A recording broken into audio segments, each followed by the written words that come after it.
Hey friends, welcome to my channel. Let's get started. Today I am bringing you some dupes from World Market. Now I do not have a World Market anywhere near me, but I've seen a lot of creators talk about this store and buy things from here, so I thought I would take a look at their site, see if there's any home decor I might be able to recreate on a budget, and that's what we're doing here today. So just showing you a little bit about the home decor that they have on their site. They have a lot of modern, boho, Scandinavian type items, so I thought this would be a lot of fun and fit my home decor style perfectly. For my first piece, this is what my inspiration was. So it's like this shell decor modern stand thing, and I am going to take some foam core board, trace a large circle, and cut this out. So when cutting out foam core board, you want to make sure you have a very sharp knife so that you don't get any wonky, jaggedy edges and that it's nice and smooth. Then I'm going to take a smaller object and do the same thing, cutting out our smaller circle. Next, I'm taking this icing cake decorating kit that I have, and I'm going to take my piping bag because this is what we're going to use to get all of our little circles onto our foam core board. So during my bathroom renovation, my husband bought this giant thing of joint compound and we didn't even use half of it. So I figured, why not come up with some DIYs that I can create using the leftover joint compound? And I have to give a shout out to my friend Brandy at the DIY Struggle because she has a whole video on ways that you can use joint compound to create texture on different materials, and it is awesome. So I'm gonna link it for you down below. Make sure you check that out because she totally inspired this idea. So next I'm taking my piping bag and we're just going to create the center part just like our inspiration had. So I just put some globs on there and then smoothed it down with my like plastic little spatula here. And then I'm gonna take a comb, just like a hair comb, and that's how I'm gonna get those little lines that you saw in the inspiration image. This worked out perfect. So next I want to create the little circles, and on the inspiration, that one was made out of seashells. I'm assuming it just said shells, so I would imagine those are seashells, but I didn't have seashells and this is what I wanted to use anyways.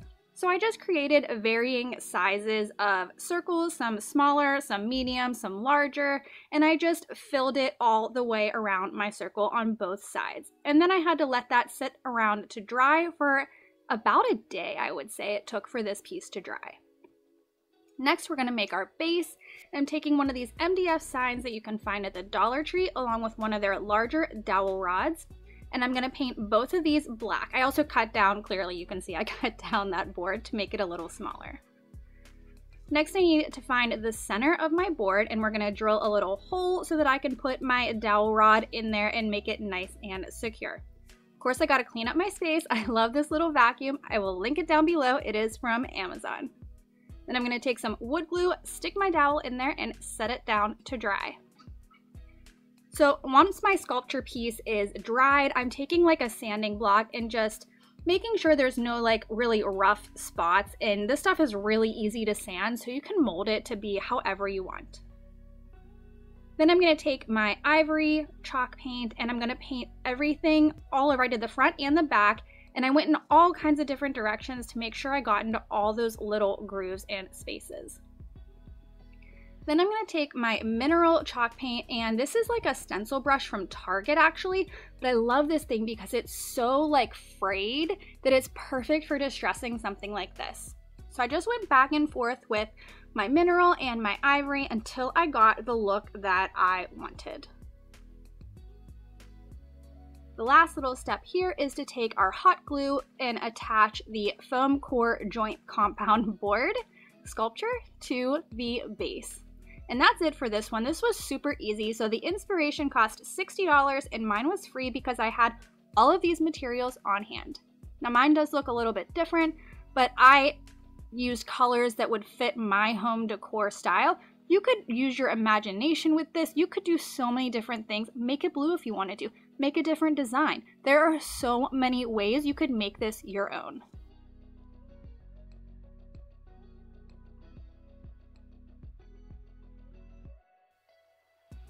Our next piece, I am taking these frame inspiration images, and I'm gonna take some frames that I had laying around at home. This one is just blank, and then another one is a Marilyn Monroe film strip that my husband bought me while we were dating, and I thought I'd jazz it up a little bit. So I got these fat quarters from Walmart. They come in a pack of 5 and they're about $6. Such a great deal. So I'm gonna use one blue set and one black and gold set for each of my frames. So I just took my L roller, whatever this is called, I forget the name of it, and I'm just going to make sure that I have enough fabric that it's going to fold all the way around my frame on like the inside, outside, and then like around to the back. So I use this as kind of like a guide for how big it needed to be and just cut out that piece. Then I cut out a center for the center of our picture frame, and I don't know if this was the best way to go about doing the center portion or not. Feel free to let me know if there would have been an easier option. I don't know how easy this was. I'm sure there was a better way to do it. But anyways, I'm taking some Mod Podge and I'm smothering it all over my frame everywhere that I want my fabric to lay so that it sticks nice and tight to the frame. And then I'm just going to rub everything down with the Mod Podge underneath, and you can kind of feel it start to come through. At the corners, I just kind of like pinched everything together till it came to a nice point, and I didn't do anything with the corners just yet. I actually did both of these frames a little bit different on the corners because I really wasn't sure what was going to work best. But I'll show you here in a second what I do on the black one. So I just got those corners nice and tight, and then I just cut them as close as I could and then made sure that the fabric laid flat. And you really couldn't tell that they were, I don't know, I guess it looked fine, I don't know. Anyways, then I'm taking my Mod Podge again and we're going all over the top of the fabric to make sure that it is nice and adhered to our frames. And that's it. This one was so easy, but such a beautiful upgrade to these frames and an easy way to get that look from the inspiration image. And see how it looks? Oh, it's a lot better than it did. Yeah, I like it. Personality. I think it looks good. You're recording that? Mm-hmm. So needless to say, the hubby approved of this upgrade, and I said mine cost about $3 just in case you had to buy the fabric, but again, I had all of these materials on hand already. But I love the way this turned out. I think this blue one really gives off the same vibe as that tiled inspiration image.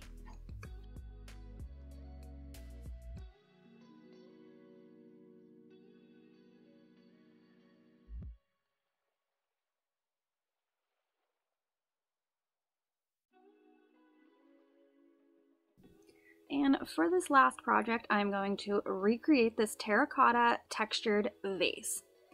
And I'm going to use one of these clear glass vases that I still have left over from my wedding 5 years ago, and I'm just slowly making my way through them.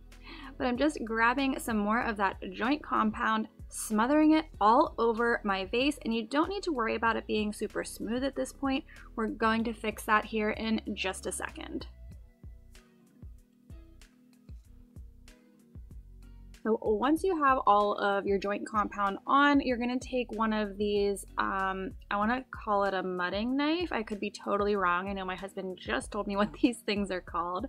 But you're going to take this spatula thing that you use for drywall and smooth out your joint compound as much as you can. This was a little difficult to do though. So once I let that dry for several hours, I'm going to come back. You can see there's like a big crack down the center of it, which it bothered me at first, but once everything was done, you really couldn't see it that much. So I'm going to take my sanding block and sand down this joint compound even more to make it as smooth as I can get it. Next, I am just taking some painter's tape and we're going to tape off our sections for where we want the colored paint to go. Now, I'm a little disappointed that I didn't get this the tape exactly how I wanted it placed, and I didn't realize it at first, but anyways, we're gonna paint the bottom of it black. I wanted there to be like a bigger variation in like the high-low, but it still looks great. And then we're gonna paint the top of it with ivory. So I covered off the bottom after we painted the black. I probably should have saved that until we were done with the splatter part. But then I'm just going to take a dry, stiff brush and we're going to splatter some different colors on here. I used a dark gray, and then I used like this terracotta color.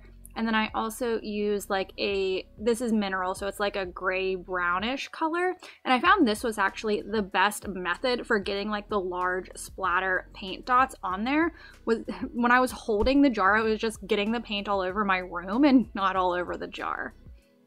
But next I'm going to take the tape off and I'm going to paint that center section with the pink. And I don't show that because you don't need to watch me paint all of this. It's self-explanatory. So for the last little, well, not last step, second to last step here, we're going to take this little like poking tool, I think it is. I got this from the Dollar Tree, but it's just very sharp, and I'm going to use this to etch into that joint compound all the way around the seams where the colors meet. So I do that all the way around, and then I also go vertical to create the lines, and I use my roller to get a straight line here, and then just kind of like took the little carving poking tool and like etched out. I didn't go all the way down to the glass here, but it just created those nice little lines. And then the last thing we're gonna do is take this metallic rose gold folk art paint, and I'm just going to take a tiny little detail brush and paint in all of those etched marks.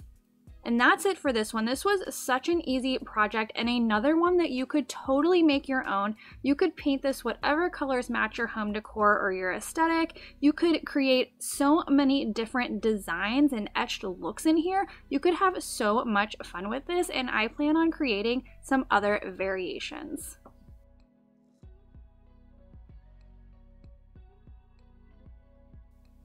So that's it for today's video, guys. Let me know what you think of this World Market dupe themed video, and I'll see you in the next one.